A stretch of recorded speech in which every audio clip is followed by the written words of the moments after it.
Pemirsa, inilah breaking news berita satu news channel bersama saya Doni De Keizer. Pemirsa, Direktur Jenderal Penyelenggaraan Haji dan Umroh Kementerian Agama Republik Indonesia Anggito Abimanyu mengundurkan diri dari jabatannya. Anggito mundur karena diduga terkait korupsi dana haji yang menjerat mantan Menteri Agama Surya Dharma Ali.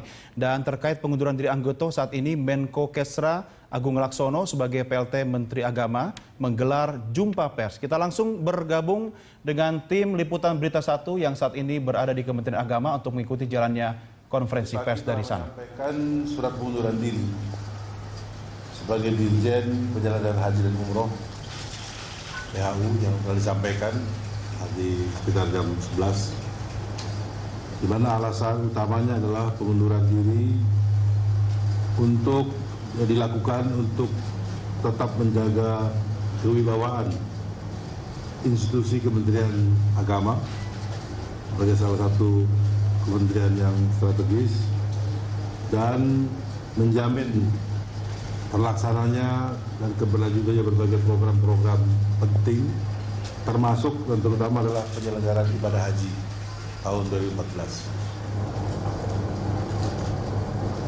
Hal pengunduran diri Bapak Anggito Abimanyu sudah dilaporkan dari pagi kepada Bapak Presiden.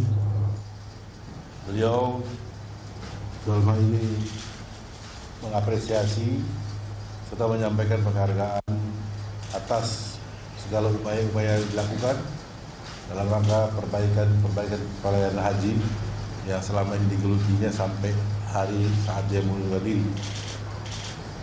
Dalam berbagai hal, upaya-upaya yang dilakukan yang tentu akan bermanfaat bagi kenyamanan, kelancaran pelayanan ibadah haji dari mulai tanah air sampai ke tempat tujuan di tanah suci dan kembali ke tanah air. Kemudian mengingat penyelenggaraan ibadah haji tahun ini waktunya sudah mendesak, maka pengunduran diri tersebut langsung diterima dan bahkan langsung diadakan rapat tim penilaian akhir secara khusus diadakan di sana yang langsung oleh Bapak Presiden, dan Bapak Presiden telah menetapkan Saudara Profesor Dr. Abdul Jamil yang saat ini menjabat sebagai Dirjen Bimbingan Masyarakat Islam sebagai Dirjen Penyelenggaraan Haji dan Umroh yang baru mulai hari ini ya, tugas wewenang tanggung jawab Dirjen Haji dan Umroh itu menjadi tanggung jawabnya Bapak Profesor Dr. Abdul Jamil yang sebelumnya juga menjabat sebagai Direktur Jenderal Bimbingan Agama Islam Masyarakat Islam. Keputusan yang berlangsung cepat dan menunjuk pejabat definitif dimaksudkan untuk lebih memastikan lagi bahwa pelaksanaan ibadah haji tahun 2014 dan seterusnya tidak boleh terganggu.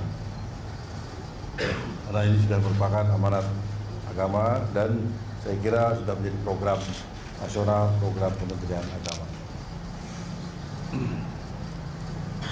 Kemudian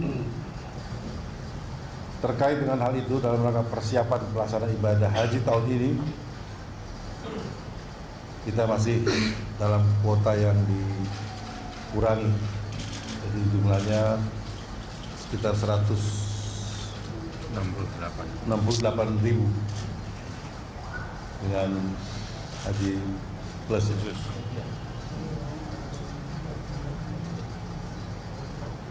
Dalam rangka persiapan pelaksanaan ibadah haji tahun ini, Bapak Presiden juga telah menetapkan Kepres ditandatangani beliau tadi siang tentang BPIH, biaya penyelenggaraan ibadah haji tahun 2014.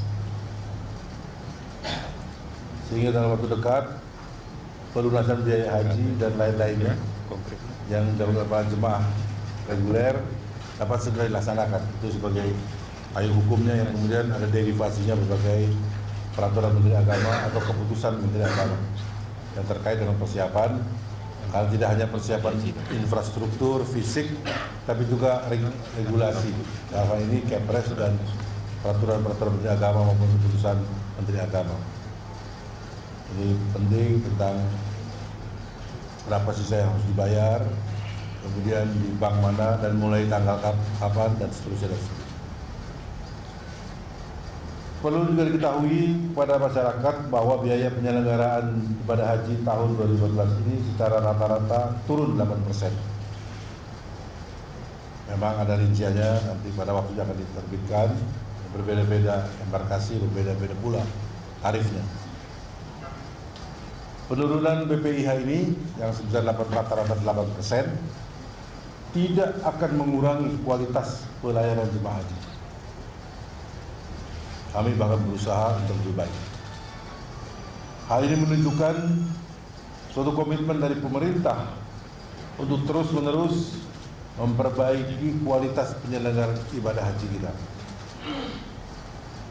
Kemudian perbaikan-perbaikan yang telah dilaksanakan dalam rangka penyelenggaraan ibadah haji yang tahun ini, diantaranya adalah sistem pengadaan pemondokan. Saya kira sudah rutin kita dengar, sering kita dengar bahwa pemondokan termasuk jarak terjauh dan sebagainya nanti akan bisa diuraikan. Cateringnya, konsumsi atau catering, serta transportasi dari tanah air ke tanah suci maupun selama berada di Saudi Arabia, di Jeddah, di mana, di Mekah terutama, dan di Madinah. Yang kesemuanya ini pengadaan dilaksanakan dengan sistem tender yang transparan, sistem elektronik e-hajj, dan dikawal dalam hal ini secara khusus oleh Inspektorat Jenderal. Saudara sekalian, pengisian sisa kuota nasional tetap dilakukan sesuai dengan nomor urut pendaftaran jemaah haji. Ini sekali lagi tetap nomor urut. Untuk itu dalam kesempatan ini saya menghimbau kepada segenap masyarakat, kepada instansi-instansi, kepada organisasi-organisasi baik sosial, masyarakatan dan organisasi politik agar tidak mencari-cari atau tergoda oleh pihak-pihak yang menjanjikan dapat mempercepat antrian haji. Karena ini tentu akan bisa mengganggu dan merusak nomor urut tadi. Saya sudah minta supaya tetap nomor urut diberlakukan. Perbaikan yang harus segera dilakukan menyangkut pengelolaan keuangan haji. Dan dalam hal ini pemerintah bersama dengan DPR, Komisi 8, sedang membahas RUU pengelolaan keuangan haji, di mana antara lain substansi kontennya, di mana lain calon jamaah haji akan dapat mengetahui nilai manfaat per individu pada saat keberangkatan. Ini tentu semakin baik.